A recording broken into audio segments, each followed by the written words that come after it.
Good morning. Nice to be here again. A dry morning. Hooray, hooray.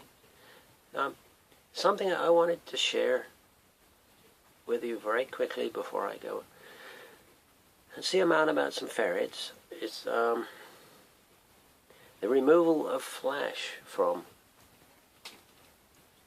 plastic miniatures. Something of which I nag about from time to time, periodically. I nag because I hate doing this job. I never find I can do it satisfactorily. But I think I have found the answer. These miniatures, they're sort of plastic. It's almost like a polythene plastic. And I come to the conclusion that trying to cut it off, the flash with a knife, it'll blunt your knife quicker than a dam. Whatever knife you use, it'll blunt it quicker than a dam. You try scraping away a mold line, it goes in like almost like a frayed edge, on something, and you get little bits sticking out. So probably why I hate doing it so much is I never find I do a satisfactory job. But I think I have found the answer, and that is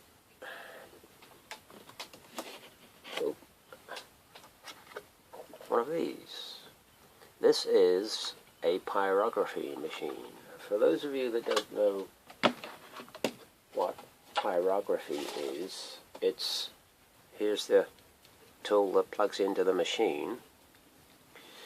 It's burning patterns into wood, which is not something I could ever see me doing, but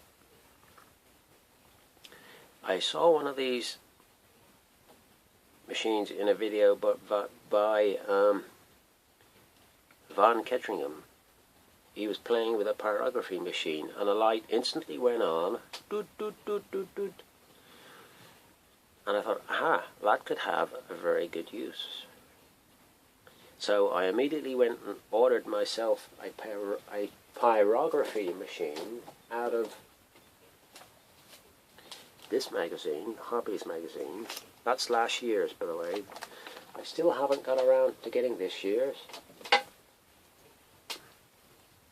So I ordered one, and the results are very encouraging for removing flash from plastic miniatures. What you have to do is there's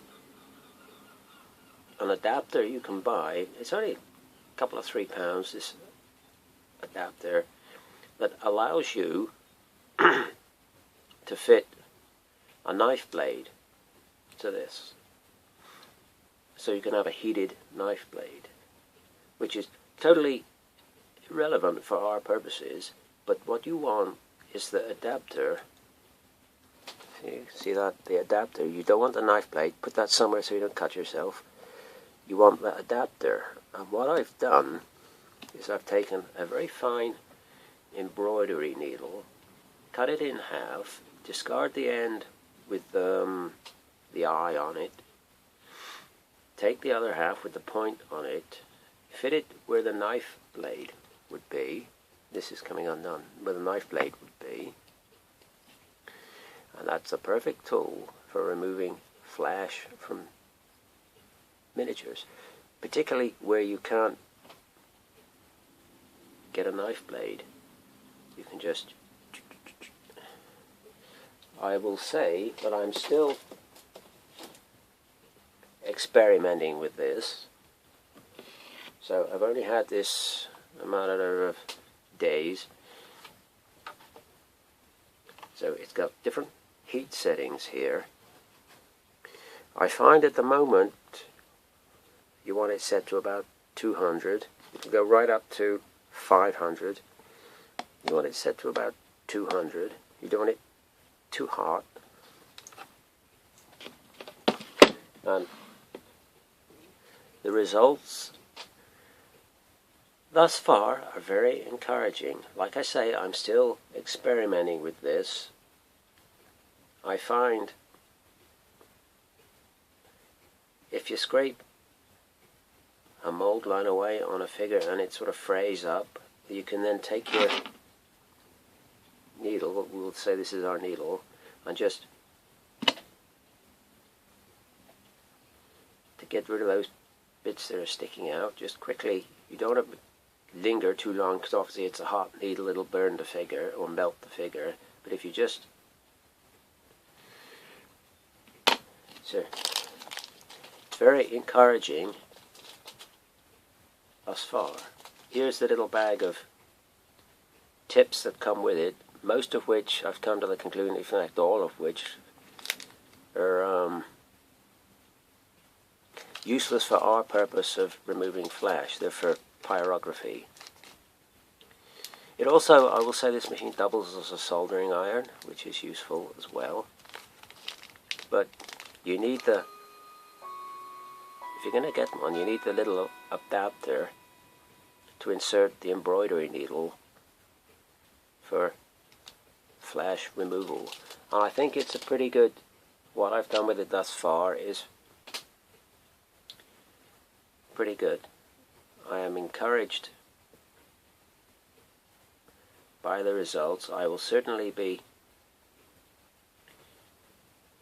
using it on subsequent figures. I will let you know how I get on the more I use this machine. But for removal of flash on sort of polythene plastic type miniatures, it's the best answer I've thus come up with. And I would like to thank Mr. Ketteringham for giving me the idea to try one of these machines. Yeah, and I will let you know how I get on with it the more that I use this. I'm sure the more that I do use this machine, I will learn its sort of ins and outs and its idiosyncrasies and where I need to set it and how and why and what and where and all the rest of it I will learn. But to me, thus far, it seems a very good answer for removing flash on plastic miniatures, because I've looked this up on the internet, how to remove flash from plastic miniatures, and people say with the furring up on the mold lines and stuff, just take the miniature and run it through a flame of a candle and all this business. I've tried all that and it's not satisfactory, folks, believe me. But what I've done with this thus far is very encouraging. So if you can afford it and you're serious about your miniatures, then maybe something you want to give some consideration to. My particular machine here, I've christened it the Flash Dragon for removal of flash. But I just thought you might be interested to hear my latest thoughts on removing flash, which is for all of us that are into miniatures and miniature painting, it's a perennial problem. I mean, for metal miniatures, it's not a problem because you just file it away with a file or whatever. But for plastic miniatures, it's more of a problem. So that's my current thoughts on it. My current solution is get yourself a Flash Dragon. As always, thanks for watching.